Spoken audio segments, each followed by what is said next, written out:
Ilan sa mga tumatak sa mambabasa na akda ni Genoveva Edrosa Matute ay nagkaroon ng impact sa mga Pilipino. Isa na rito ang kwento ni Mabuti. Kilalanin natin at isa-isahin ang mga pangunahing tauhan nito.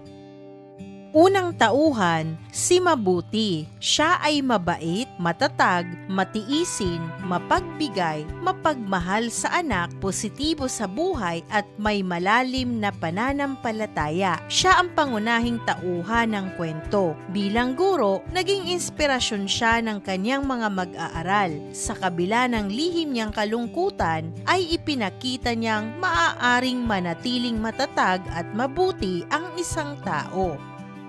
Ikalawa, si Fe, ang tagapagsalaysay din sa kwento. Siya ay sensitibo, mapagmasid, maunawain at may malasakit. Siya ang nagkwento ng buhay ni Mabuti mula sa pananaw ng isang estudyante. Siya rin ang nakatuklas sa lihim na kalungkutan ng guro.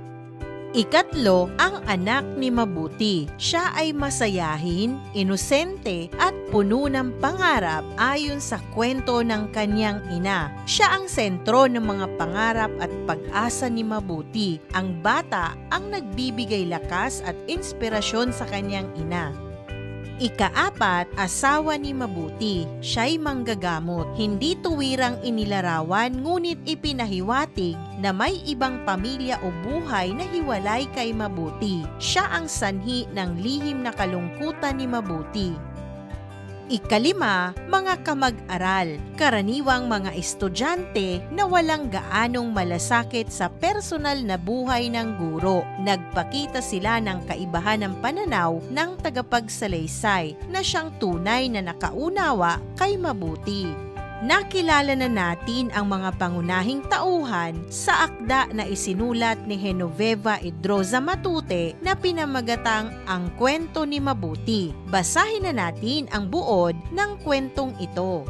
Ang kwento ay nagsimula sa paggunita ng tagapagsalaysay sa dati niyang guro na kilala sa tawag na Mabuti. Hindi na niya ito nakikita sa kasalukuyan, ngunit nababalitaan niyang patuloy pa rin itong nagtuturo sa dati nilang lumang paaralan. Ang paaralan ay inilarawan bilang luma, walang pintura at may mga hagdang umiingit sa bawat hakbang. Mula sa silid na pinagtuturuan ni Mabuti ay matatanaw ang maitim na tubig ng estero. Sa payak na lugar na iyon ay patuloy na nagtuturo si Mabuti. Hindi lamang ng mga araling pang-aklat kundi maging ng mahahalagang aral tungkol sa buhay. Sa pananaw ng tagapagsalaysay, si Mabuti ay kaugnay ng kagandahan ng buhay. Kapag nakakakita siya ng magagandang tanawin, magagandang kaisipan o nakaririnig ng magagandang tunog, naaalala niya si Mabuti.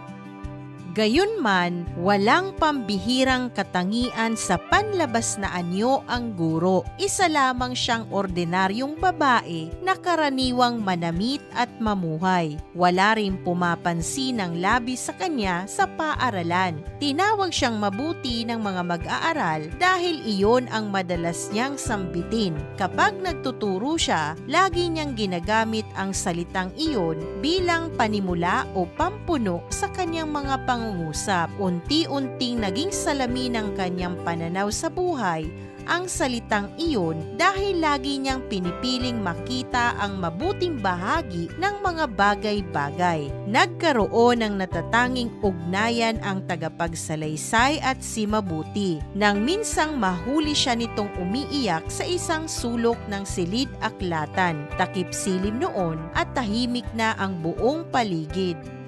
Nagtago roon ang tagapagsalaysay na si Fe upang ilabas ang kanyang dinaramdam na isang simpleng suliraning pambata. Dumating si Mabuti at nagsabing naparoon din siya upang umiyak. Nagulat ang tagapagsalaysay sa kwento na si Fe sapagkat hindi niya inaasahang ang isang gurong puno ng pag-asa at kabutihan ay may sarili ring kalungkutan. Dahil sa kabaitan ni Mabuti, naibuhos ng tagapagsalaysay ang kanyang problema. Buong unawa siyang pinakinggan ng guro kahit napakaliit lamang ng suliranin. Nang sila ay pauwi na, tinanong ng tagapagsalaysay kung bakit napunta si Mabuti sa sulok na iyon ng silid-aklatan. Sumagot si Mabuti na sana ay hindi maranasan ng bata ang uri ng suliraning kanyang dinadala. Idinagdag niyang sana ay maging higit na mabuti ang buhay para rito. Mula noon ay nagbago ang pagtingin ng tagapagsalaysay kay Mabuti.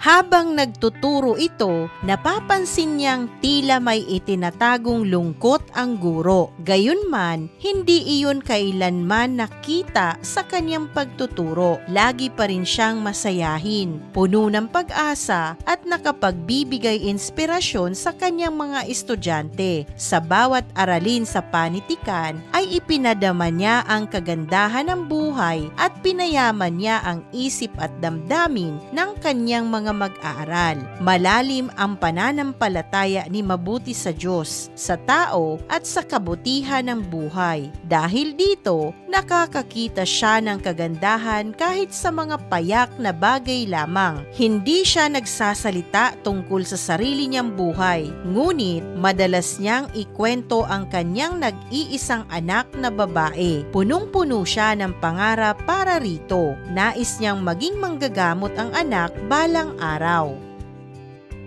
Isang araw, habang ikinukwento niya ang tungkol sa kaarawan ng kanyang anak at sa pangarap niyang maging doktor ito, may isang batang bumulong na magiging manggagamot din ito tulad ng ama nito. Narinig iyon ni Mabuti at sumagot siya ng oo, gaya nga ng kanyang ama. Ngunit napansin ng tagapagsalaysay na si Fe sa kwento na namutla siya at pilit lamang ang kanyang ngiti. Doon lalong natiyak ng tagapagsalaysay na may mabigat na suliraning dinadala si Mabuti. Ninais niyang damayan ito, ngunit hindi niya magawa. Pagkatapos ay sinabi ni Mabuti ang isang pangungusap na hindi niya malilimutan kailanman. Yaon lamang nakararanas ng mga lihim na kalungkutan ang maaaring makakilala ng mga lihim na kaligayahan. Sa sandaling iyon ay tila nagkaisa ang kanilang damdamin. Sa kabila ng lahat ng sakit na dinadala niya, ipinagpatuloy pa rin ni Mabuti ang kanyang tungkulin bilang guro.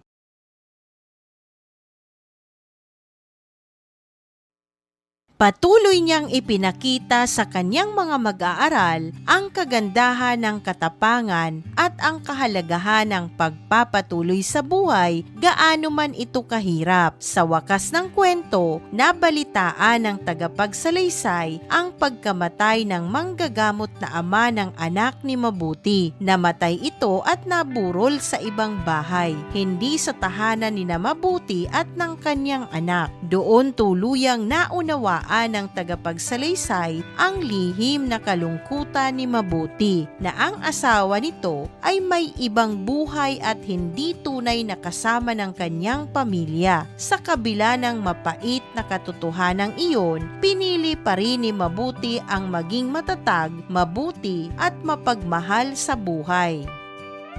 Nabasa na natin at naunawaan ang akda ni Genoveva Edrosa Matute na pinamagatang Ang Kwento ni Mabuti. Dumako naman tayo sa pagpapalawak at pag-unawa sa akda. Narito ang ilang mahalagang pagsusuring tanong. Unang tanong, anong mga norms ang ipinakita sa mga pangyayari sa akda para lubos mong maunawaan Ano nga ba ang sinasabing norms? Ang norms o mga pamantayan sa lipunan ay ang mga hindi nakasulat sa batas, inaasahang asal ugawi na sinusunod ng mga tao sa isang grupo o lipunan. Ito ang nagsisilbing gabay kung ano ang itinuturing na tama, angkop at normal na kilos sa isang partikular na sitwasyon. Una, pagiging matatag sa kabila ng suliranin. Ipinakita ni Mabuti na kahit may mabigat na problemang dinadala ay maaari pa ring magpatuloy sa buhay ng may dignidad at pag-asa. Ikalawa, pagpapahalaga sa edukasyon. Bilang guro, masigasig niyang itinuro ang mga aralin, hindi lamang sa aklat kundi maging sa tunay na buhay. Ikatlo, pagmamahal ng magulang sa anak. Makikita ang labis na pagmamahal ni Mabuti sa kanyang anak sa pamamagitan ng kanyang mga pangarap para rito. Ikaapat, pagiging positibo sa buhay. Sa kabila ng sakit at kabiguan, pinili ni Mabuti na manatiling positibo at hanapin ang kagandahan ng buhay. Ikalima, pag-unawa at pakikiramay. Ipinakita ng kwento ang kahalagahan ng pakikinig at pag-unawa sa damdamin ng iba. Ikalawang tanong, ano-anong mga simbolismo ang ginamit sa akda? Ano nga ba ang simbolismo? Ang simbolismo ay ang paggamit ng mga sagisag tulad ng ordinaryong bagay, tao, lugar o hayop upang kumatawan sa mas malalim na kahulugan, ideya o kaisipan. Halimbawa na lamang ang mga sumusunod. Una, mabuti. Simbolo ito ng positibong pananaw sa buhay. Sa kabila ng sakit na dinadala ng guro, pinipili pa rin niyang maniwala sa kabutihan. Ikalawa, sulok ng silid-aklatan. Sumisimbolo ito sa mga lihim ng kalungkutan at pribadong pagdurusa ng tao. Ikatlo, maitim na tubig ng estero. Simbolo ito ng lungkot, pait at madilim na katotohanan sa buhay ni Mabuti. Ikaapat, lumang paaralan. Sumisimbolo ito sa payak ngunit makahulugang buhay ng guro. Ikalima, pagiging manggagamot ng anak. Simbolo ito ng pag-asa at pangarap ni Mabuti para sa mas magandang kinabukasan ng kanyang anak. Ikatlong tanong, isa-isahin ang mga talinghagang matatagpuan sa akda. Ano nga ba ang mga sinasabing talinghaga? Ito ay mga salita o parirala na may nakatagong kahulugan at hindi direkta ang pagpapakahulugan. Ginagamit ito upang ilarawan ang katangian ng isang bagay sa mas malalim na paraan. Maaari ring aral na mapupulot sa kwento, tulad na lamang ng mga halimbawang narito. Una, karita ng buhay. Tumutukoy sa kagandahan ng pamumuhay sa kabila ng hirap. Ikalawa, lihim na kalungkutan. Mga problemang hindi ipinapakita sa ibang tao. Ikatlo, lihim na kaligayahan, mga tahimik ngunit tunay na ligayang natatagpuan matapos maranasan ang sakit. Ikaapat, pinuno niya ng maririkit na guni-guni ang aming isipan, pagbibigay inspirasyon at magagandang pananaw sa mga estudyante. Ikalima, tumataginting na tinig, malinaw at makapangyarihang impluwensya ni Mabuti sa kanyang mga mag-aaral. Ikaapat na tanong, ano ang ipinapahiwatig ng kwento? Ano nga ba ang ipinapahiwatig? Ang ipinapahiwatig sa isang kwento ay madalas tumutukoy sa mensahe, aral o tema na nais iparating ng author o may akda sa mga mambabasa. Ito ang nakatagong kahulugan o implikasyon ng mga pangyayari, kilos ng tauhan at mga simbolismong ginamit sa salaysay. Sa akdang binasa natin, ipinapahiwatig ng kwento na hindi lahat ng taong masayahin at mabait ay walang dinaramdam na sakit. May mga taong tahimik na nagdurusa, ngunit pinipili pa ring maging matatag para sa iba. Ipinakita rin ng kwento na ang tunay tunay na kaligayahan ay higit na nauunawaan ng mga taong nakaranas ng matinding kalungkutan. Sa katauhan ni Mabuti, ipinamalas na ang kabutihan, pag-asa at pananampalataya ay maaaring magsilbing sandigan upang malampasan ang mapapait na karanasan sa buhay. Ikalimang tanong, ano ang pangunahing kaisipan ng kwento? Ano nga ba ang pangunahing kaisipan?